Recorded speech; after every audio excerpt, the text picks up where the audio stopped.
الحمد لله نحمده ونستعينه ونستغفره ونعوذ بالله من شرور أنفسنا وسيئات أعمالنا من يهده الله فلا مضل له ومن يضلل فلا هادي له وأشهد أن لا إله إلا الله وحده لا شريك له وأشهد أن محمدا عبده ورسوله صلى الله عليه وعلى آله وصحبه وسلم تسليما كثيرا إلى يوم الدين.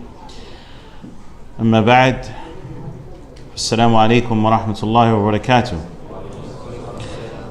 We praise Allah, we seek His assistance and His forgiveness. We seek refuge in Allah from the evil of ourselves and the consequences of our bad deeds. Whoever Allah subhanahu wa ta'ala guides, none can lead them astray. And whoever Allah subhanahu wa ta'ala leaves to stray, then there is no guide for them.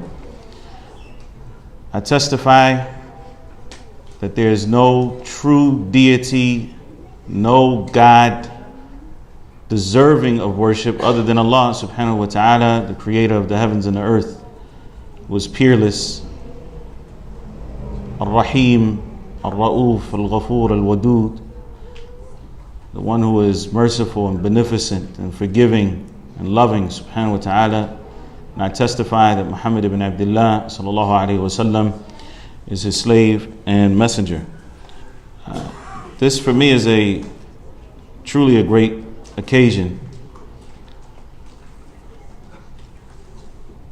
and it's not a day that I expected to see even 10 years ago. The brothers who were instrumental in starting this masjid, or at least one of them, was a neighbor of mine in the city of the Prophet alayhi salatu wassalam. And these were not the days that we talked about. But it's what Allah subhanahu wa ta'ala has decreed, and He chooses from His servants whom He wills to aid His deen. And so it is a tremendous blessing to be able to be in a house of Allah, remembering Allah subhanahu wa ta'ala and discussing the deen of Allah Azza wa Jal, remembering His favor upon us for having guided us to Islam. In light of many events that have been transpiring in the Ummah, the latest of which was what happened in New Zealand just on Friday, I ask Allah subhanahu wa ta'ala to forgive them, to accept them as martyrs, to have mercy on them, to make it easy on their families and the rest of the Ummah. We should never be people who despair as Muslims. So Allah Azza wa Jal said in the Quran, أَمْ حَسِبْتُمْ أَن تَدْخُلُوا الْجَنَّةَ وَلَمَّا يَأْتِكُمْ مَثَلُ الَّذِينَ خَلَوْا مِنْ قَبْلِكُمْ مَسَّتْهُمُ الْبَأْسَاءُ وَالضَّرَّاءُ وَزُلْزِلُوا حتى يقول الرسول والذين آمنوا معه متى نصر الله ألا إن نصر الله قريب ألا إن نصر الله قريب. Allah subhanahu wa ta'ala said in the Quran, Surah Al-Baqarah, did they think that they would enter paradise? أم حسبتم, or did you think that you would enter paradise while the example of those who have preceded has not yet come to you? مَسَّتْهُمُ الْبَأْسَاءُ وَالضَّرَّاءُ. They faced adversity and they faced hardship. وَزُلْزِلُوا, and they were shaken up. حَتَّى يَقُولَ الرَّسُولُ, and to the point that the messenger and those who believed with him would say, where or when is the help of Allah? That's how difficult it got. But notice, they didn't say, why did Allah test us like this? We're good people. Why is Allah doing this to us? They said, when? Because they knew that the help of Allah was going to come. Ala inna nasr Allahi qareeb. So Allah subhanahu wa ta'ala reminded them that His help is close. And our Prophet alayhi salatu wasalam said, inna nasra ma'as sabr. That victory comes with patience and restraint. Restraint in the way that we deal with difficulties. And so this deen of Allah subhanahu wa ta'ala is mansur. It is aided, because despite all of the things that have happened and all of the conspiracies or schemes and plots to remove the deen of Allah keeps growing. Walhamdulillahi Rabbil Alameen. And our Prophet alayhi salatu wasalam prophesied this. He said, Inna hadha al-amr layablughu ma balagha al-layl wan-nahar. That this amr, yani this deen of Islam, is going to reach wherever the night and the day reaches. It's going to reach the entire earth. وَلَا يَتْرُكُ اللَّهُ بَيْتَ مَدَرٍ وَلَا وَبَرٍ إِلَّا أَدْخَلَهُ اللَّهُ هَذَا الدِّينَ. And Allah subhanahu wa ta'ala is not going to leave any home that is made of mud, or whether it's made of animal fur or hair, any home, except that Allah is going to cause this deen to enter it. But Allah Azza wa Jall's deen doesn't spread by osmosis. It spreads because His servants take that initiative to spread the deen of Allah subhanahu wa ta'ala. And they don't fear those who blame them, and they don't fear those who talk about them. But you have to take initiative.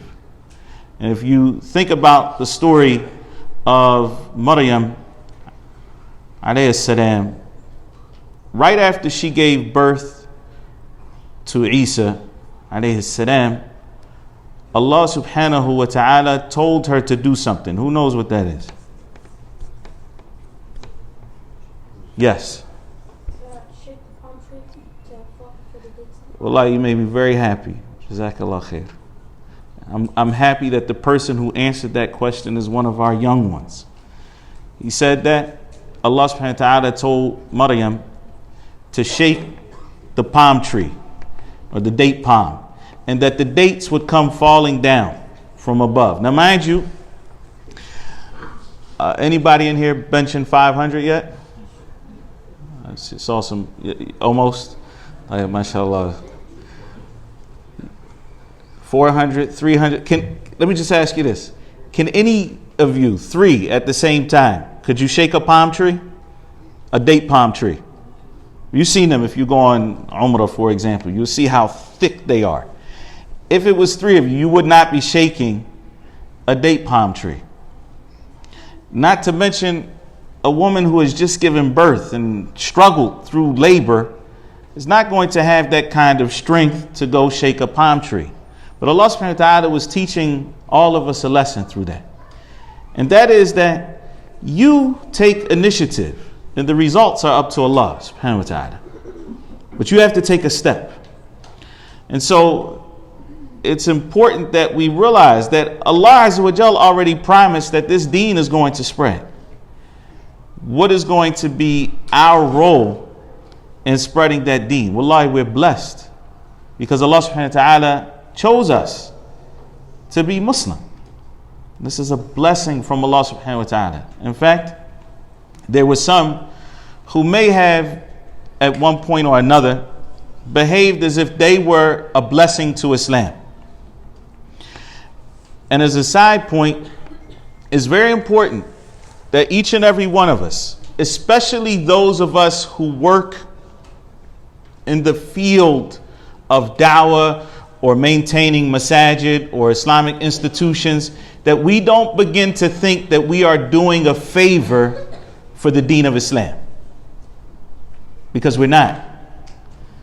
And Allah subhanahu wa ta'ala corrected that understanding in the Quran. When He said, يَمُنُّونَ عَلَيْكَ أَنْ أَسْلَمُوا قُلْ لَا تَمُنُّوا عَلَيَّ إِسْلَامَكُمْ بَلِ اللَّهُ يَمُنُّ عَلَيْكُمْ أَنْ هَدَاكُمْ لِلْإِيمَانِ.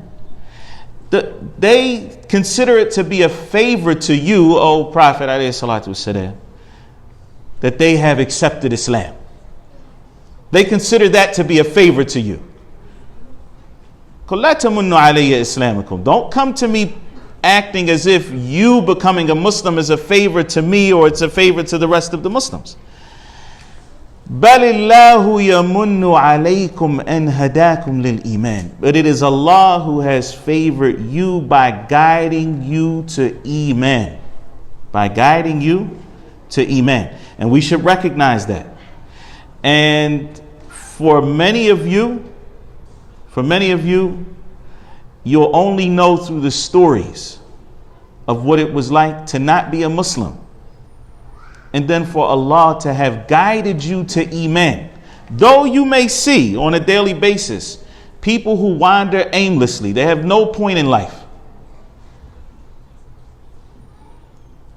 You know, without purpose, life is not worth living. And that's the reality. And that's why for many people in this country, suicide for them is an option. For Muslims, that's not an option. But for some people, because they don't believe in their creator, and they believe that this life is a result of several random events, blind science, and that we just happened to be over a period of time. And so we are the result of a bunch of random events, and therefore life actually doesn't have a purpose. With the darkness of not having a purpose, then for many of them life is not even worth living. And that's why, wallahi, that Allah subhanahu wa ta'ala has chosen us to be people of faith is a huge blessing. Because with that faith, being able to understand what this life is really about, it allows us to put everything in perspective, and it gives us the framework by which we can interpret events and information. And it brings peace and tranquility to the heart, and without knowing that you cannot have any peace and you will not have any tranquility.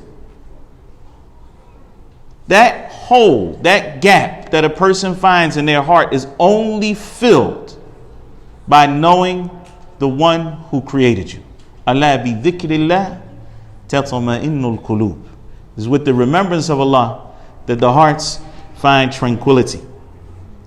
So with this blessing of Islam,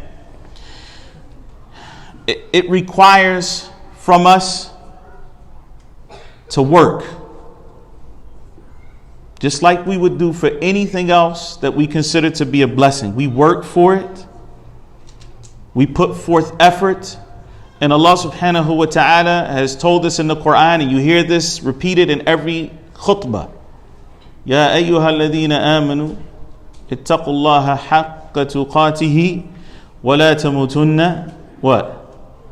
Illa wa antum muslimun. Because it's one thing that Allah subhanahu wa ta'ala guided you to faith and guided you to Islam.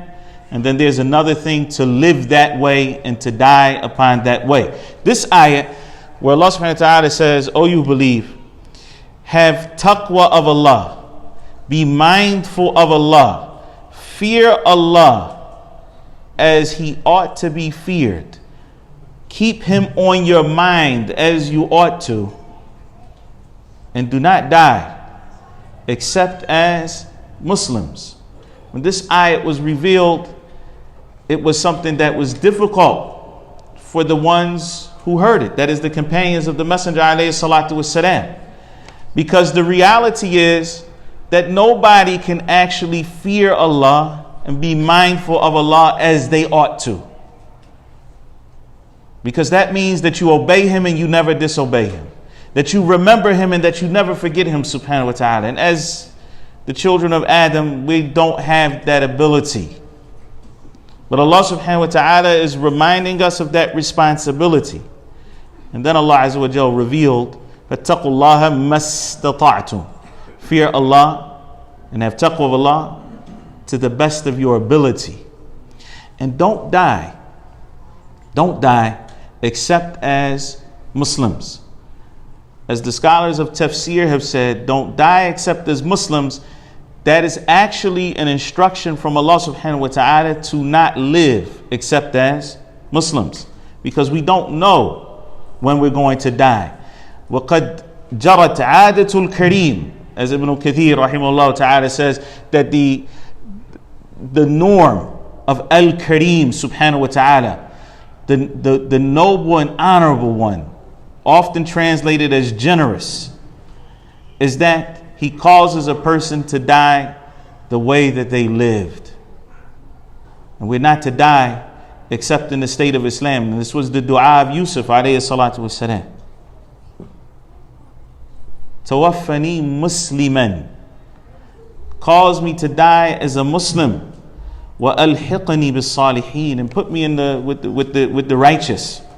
And so when we look at this working for Islam, this requires us, or this is a responsibility for us. And when we say us, we're talking about every Muslim man, every Muslim woman, every Muslim child, be it boy or girl. That we all have a responsibility, and we're all accountable to Allah subhanahu wa ta'ala, and there's no exception to that rule. Our Prophet alayhi salatu wasalam said, Kullukum ra'in. Each one of you is a shepherd. Do any of you, and I'm not being facetious here, do any of you know what a shepherd does? Yes. He takes care of sheep. Okay, he takes care of sheep. I want a little more. Your name is Malik, right? Okay, Malik, jazakallah khairan. What else? What does that mean, to take care of the sheep? You know why? Because, see, the Prophet alayhi salatu wasalam himself was a shepherd before he was a prophet. And he was talking to a people who knew what shepherds do. And if you don't know what a shepherd actually does, it's going to be very difficult for you to understand this hadith. Yes? You guide the sheep and look out for danger. Allahu Akbar. Okay, so he guides the sheep. He looks out for danger. What else? What kind of danger? Yeah. Animals that might attack. So there's animals that might attack. What other type of danger can sheep fall into? Somebody from the back. Anybody? Yes. They can get lost. So the sheep will wander off. They'll get lost.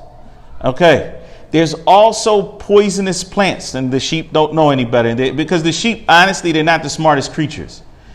They'll walk off a cliff, and the one behind them will go right after them. Like they're not that bright. And so a shepherd's job is to make sure that they're in an area that's safe. So they're checking for environment. They're establishing a safe environment for the sheep. And they're protecting the sheep from attacks. And so our Prophet alayhi salatu wasalam said, Kullukum ra'in wa kullukum mas'ulun an ra'iyatihi. Each one of you is a shepherd, and each one of you will be asked about his flock. So everybody has, it's not nafsi in Islam, it's just me. No. We don't have that selfish tendency. It's not okay in Islam. Each one of you is a shepherd. It means you have a flock. You have people, other human beings that you are responsible for and that you will be asked about by Allah subhanahu wa ta'ala. Allah Azza wa Jal is, and this is also interesting, because Allah subhanahu wa ta'ala is so just and he's so mercy that he lets you know what he's going to ask you on the test. Teachers don't do that. They just test you. Allah Azza wa Jal is letting you know these things you're going to be asked about. So you're going to be asked about your flock.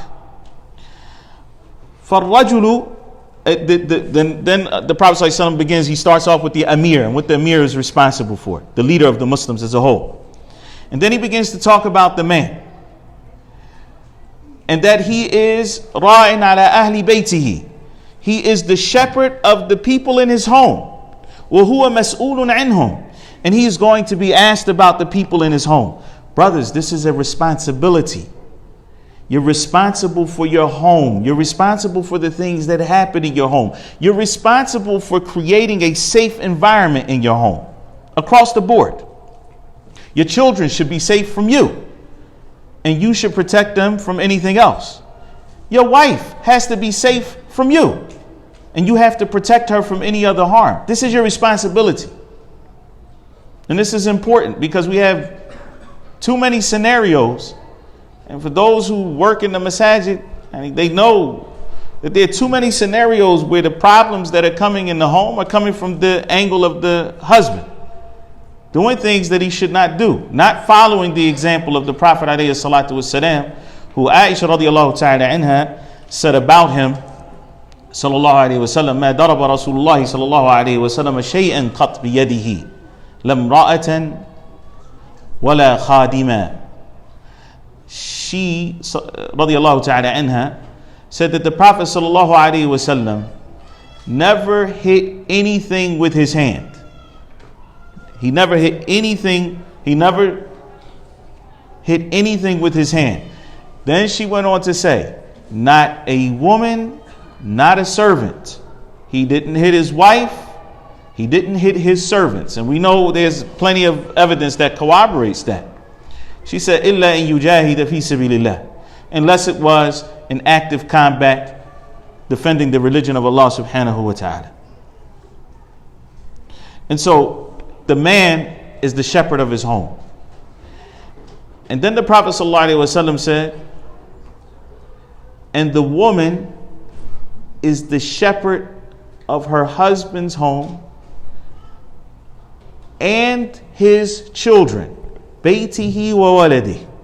She is the shepherd of the home and his children, and she will be asked about them. Do you see the overlap? I'm asking. The man is responsible for what?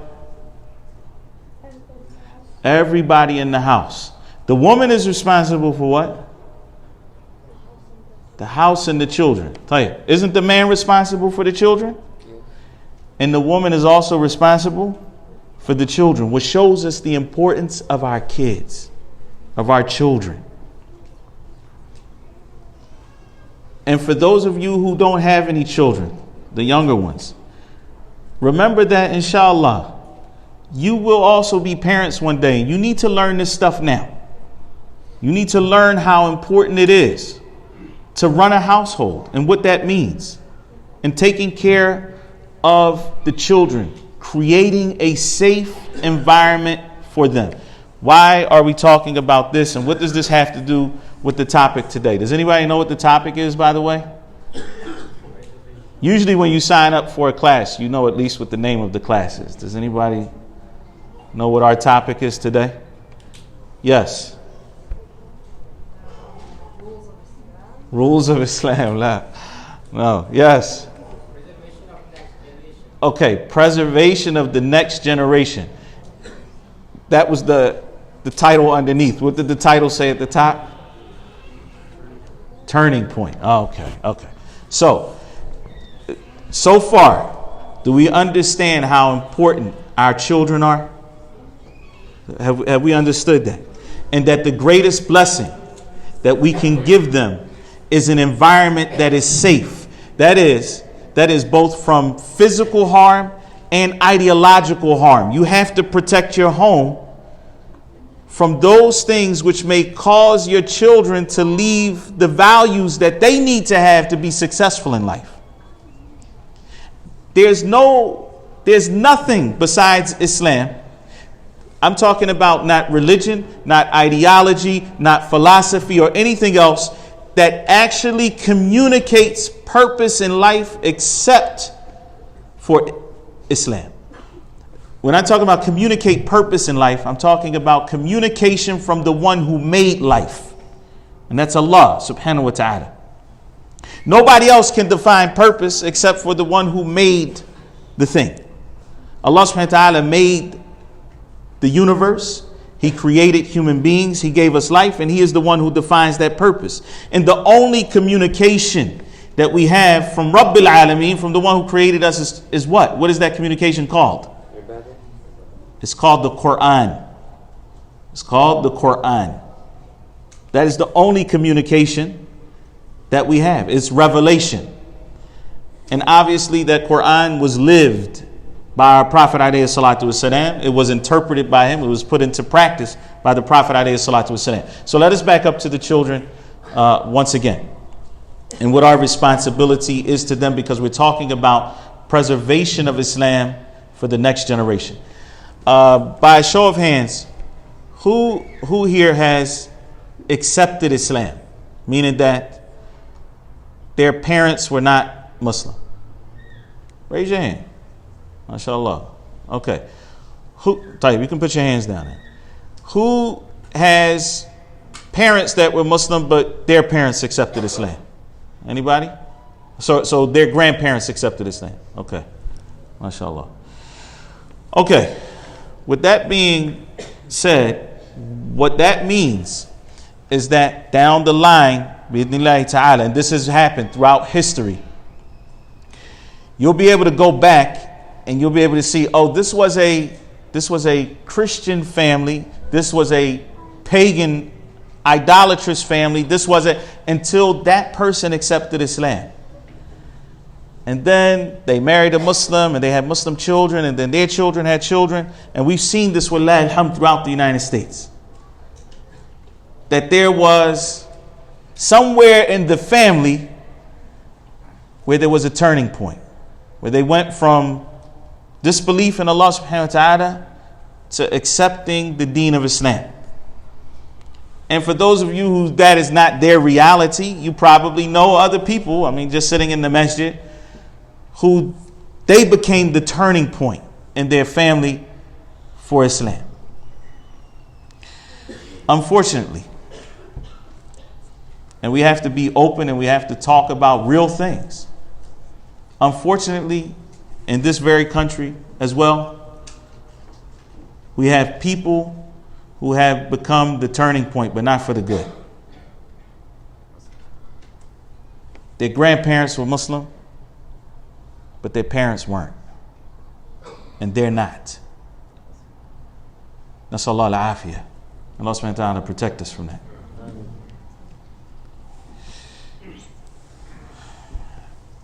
And the reason why we cannot just sweep these type of issues under the rug is because sweeping them under the rug doesn't allow us to effectively deal with the problem. And I'm not here to sound like an alarmist or to make you scared, but evidence is what it is and reality is what it is. The reality is that according to a study that was done by Pew Research Center, which I'm sure many of you have heard of, Americans are becoming less and less religious. In fact, they're not switching religions. They're leaving whatever religion it is that they're on, and then they're becoming atheists. All right? And there's reasons for that. So, for example, 22% of people who used to identify as Christians, who were born and raised as Christians, according to the 2018 survey, now no longer identify with Christianity. And they consider themselves to be atheists. So Christianity in this country is actually on the decline. That same survey says that 23% of those who were born and raised as Muslims, no longer identify as Muslim.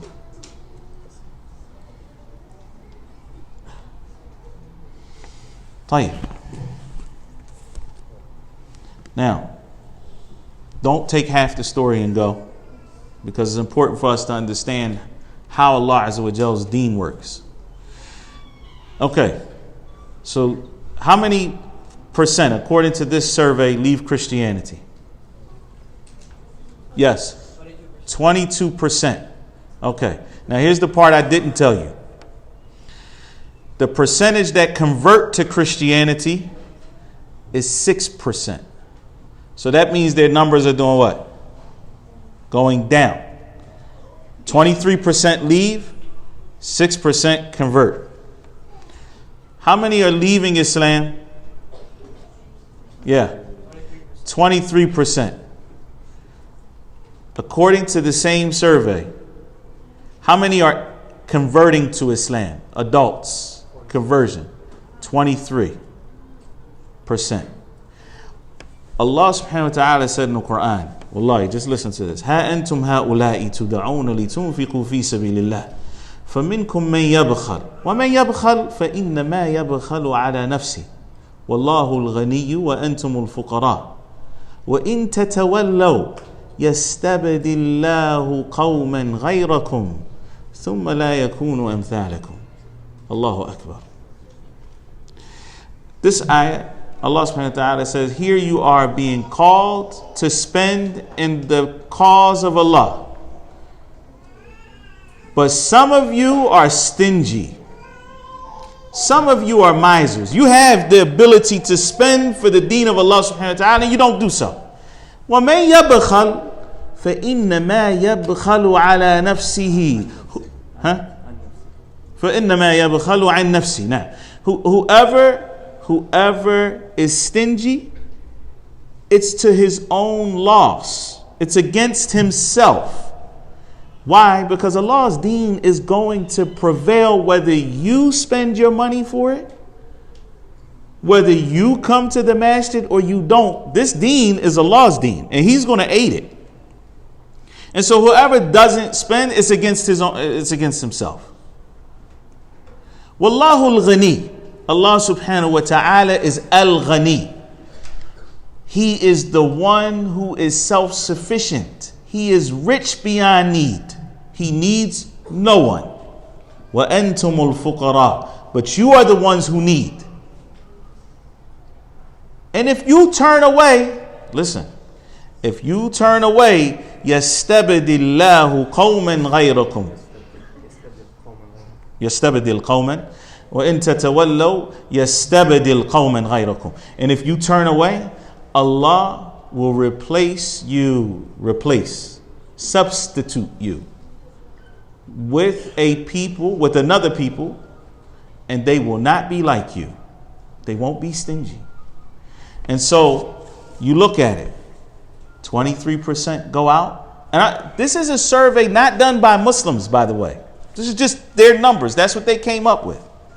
23% out, 23% in. Allah subhanahu wa ta'ala replaced them. And this deen is going to be mansur, is going to be aided by Allah subhanahu wa ta'ala. And so what we don't want to be and what we don't want our children to be is part of that first 23% that's replaced. We don't want to be the turning point. We don't want our children to be the turning point where we look back and they say, oh yeah, there used to be a Muslim family until that particular point in the family tree. And so we have to talk about how and what we need to be doing to preserve Islam for the next generation. And again, I'm not here to, make you scared. It just is what it is. And we should fear for ourselves and ask Allah like the prophets used to ask Allah subhanahu wa ta'ala to die as Muslims. We should fear that. But we shouldn't fear to the point that it cripples us. We should worry about our children, but not to the point that we have bad thoughts about Allah subhanahu wa ta'ala. The reality is that many of the 23% who have left Islam were never really, they were always on the fence, on the edge anyway. They weren't the people who were involved in the masjid and actually learning the deen of Allah subhanahu wa ta'ala. And here's another reality, and I think it's a very important point. And that is, and this is important for both the brothers and the sisters, the fathers and the mothers. Islam should never be in your home or anywhere else that you allow your children to be. Islam should never just be a ritual. It should never be a ritual practice with no spirit. Because when Iman, true Iman, belief in Allah subhanahu wa ta'ala, knowing who your creator is, loving him subhanahu wa ta'ala, having that healthy reverence and fear of Allah, hoping in his mercy, hoping for his reward, having true reliance upon him. When you teach your children who Allah subhanahu wa ta'ala is through his names, his perfect and beautiful names and attributes, once that Iman mixes in the heart, a person will never leave faith, because there's no other feeling like it in the world. And that is why the Prophet ﷺ, when he sent his messenger to Heraclius in Rome, Herakl, he was asking him, Herakl was asking the messenger of the Prophet ﷺ, and then he began to ask Abu Sufyan, who was not Muslim at the time, he asked him, okay, so tell me about his followers. When they enter, do any of them leave Islam? The response was in the negative. Herakl replied, Heraclius said, وَهَكَذَا الْإِيمَانِ إِذَا خَالَطَ بَشَاشَةَ الْقَلْبِ. And that is how Iman is once it mixes in the heart. Nobody's going to leave that. And so if you want to protect your family from a turning point, and you want to preserve Islam for the next generation, you have to make sure that you have the right relationship with Allah subhanahu wa ta'ala, and that you instill that in your children. That you make sure that the company that your children keep are people who are other children who believe like they believe, who have similar values. And not just allow your kids to be with anybody. Not to allow your kids to be in environments that they are not ready for. Public schools, for many parents, is not the right environment for your kids. They don't have the tools that are necessary to navigate through that kind of peer pressure. And there's nothing in there that's going to remind them of Allah subhanahu wa ta'ala. And so we have the responsibility of creating alternatives, affordable alternatives. We have that responsibility. And this is a communal responsibility. This is not, as our Prophet ﷺ said, each one of you is a shepherd. But then we also have responsibility as a community. In terms of our personal responsibilities, the first one, and this is something that is noticed, is that there are too many people who are not really establishing Islam in their homes. Too many of the Muslims. After the Shahadatain, the most important pillar of Islam is what? Salat. It's establishing Salat. And our Prophet ﷺ said, Muru abna'akum bis salat wa hum abna'u sab'i. Command your children with the Salat when they are 7 years old.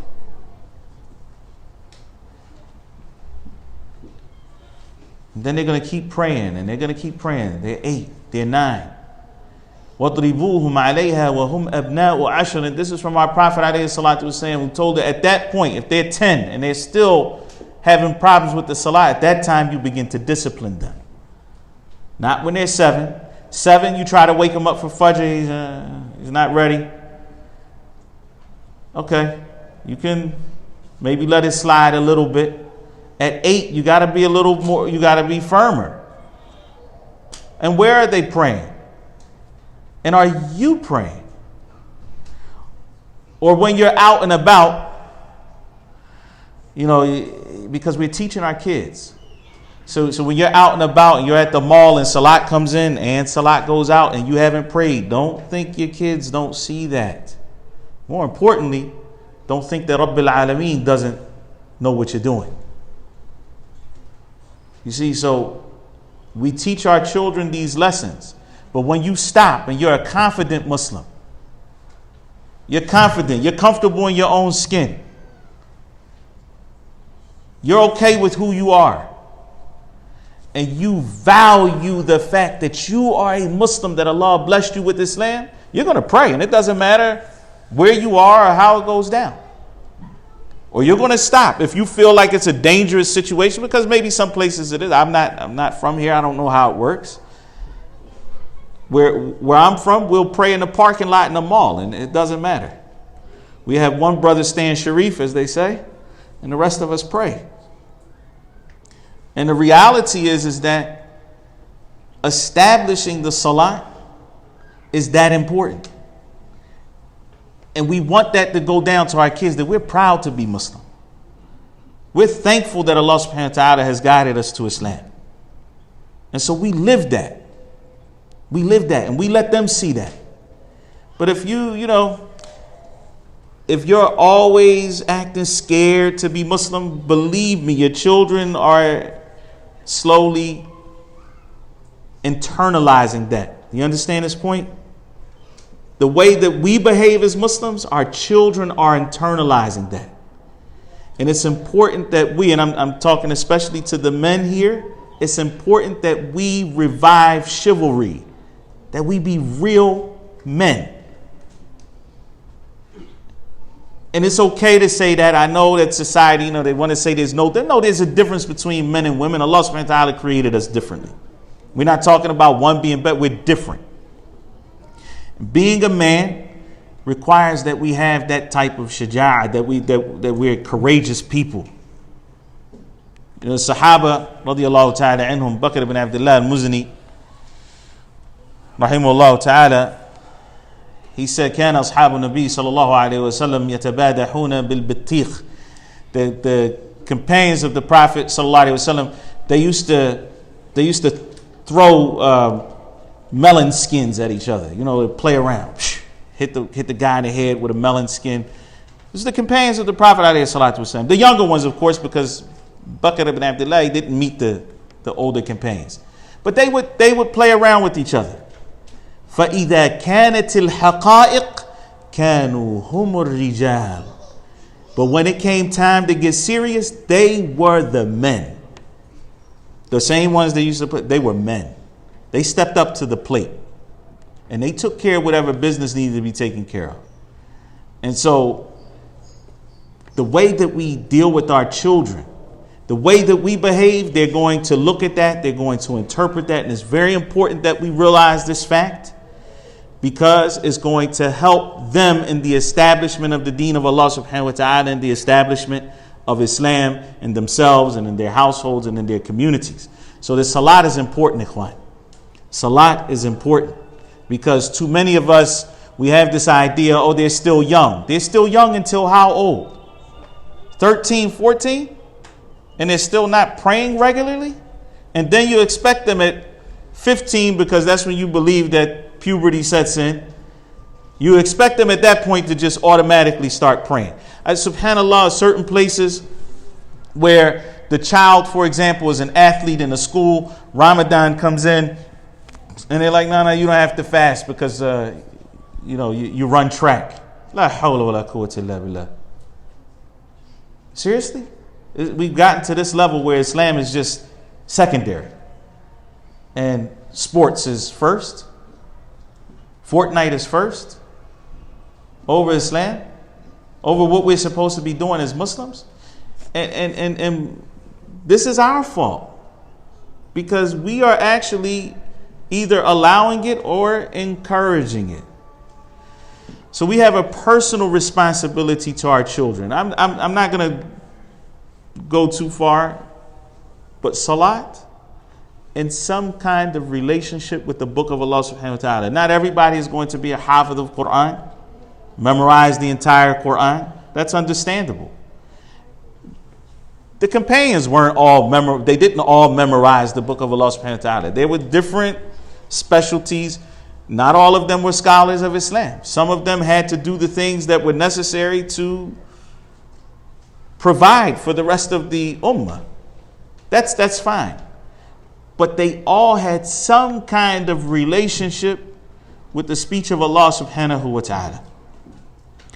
And I am recommending that each and every one of us take the time, at least twice a week, to sit down with the rest of your family and just read the Quran. Read the translation of the Quran. If you don't understand Arabic, then read the translation of the Quran. But sit down as a family and read the book of Allah. It will make a difference, I guarantee you. It will make a difference in your life. It will make a difference in your household. Take that time to instill in them the love of Allah subhanahu wa ta'ala's book. On a communal level, as I was alluding to prior, our general responsibility, if we could just put it in a few sentences, our responsibility is to ensure, to the best of our ability, that we spare no effort in passing Islam to the next generation in a manner that they can thrive, in an environment that they can thrive in. We have to do everything humanly possible to make sure that they receive Islam. And then it is up to them to take the baton and spread the deen of Allah subhanahu wa ta'ala and practice that religion. But that's our responsibility, to establish the institutions, the programs, and the infrastructure as a whole that they can then take and build upon. For too many decades, we are taking whatever baton is given to us and we're reinventing the wheel. And we have to start all over again because things are not being done in a manner that is effective and pleasing to Allah subhanahu wa ta'ala.